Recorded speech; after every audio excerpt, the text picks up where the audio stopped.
indigenous oil and gas company. And we're very interested in the girl child because we feel they are the future, not only of Nigeria, but of the world.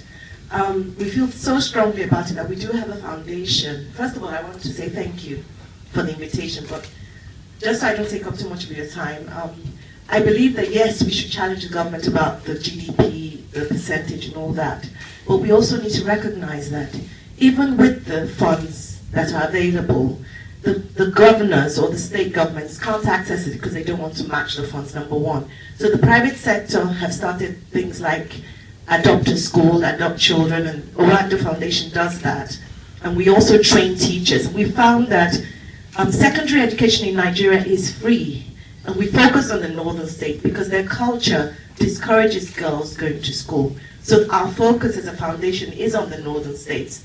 And although we're making progress, the insurgency, Boko Haram and all that, has been a huge challenge because kids are getting kidnapped, they're getting blown up.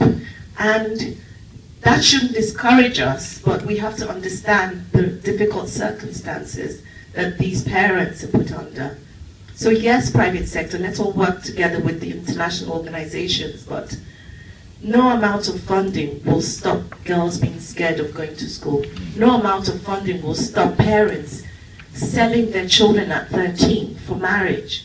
There's nothing we can do about it. We educate the parents, we educate ourselves, but the culture is the culture, you know. So we are working, and we want to make progress. We want to train more teachers, build more schools, but don't forget that these people do not actually believe in educating their children. So it's an uphill battle, I'm afraid. Do about that. Now, I think it's a very serious question, the question of girls being abducted and girls being killed for seeking education, which was read on one of the panelists. But I would slightly contend that you can do something about the culture. I mean, 100 years ago, the British working class didn't believe in educating their girl children. They now do. 50 years ago, in Singapore, in Hong Kong, China, they didn't.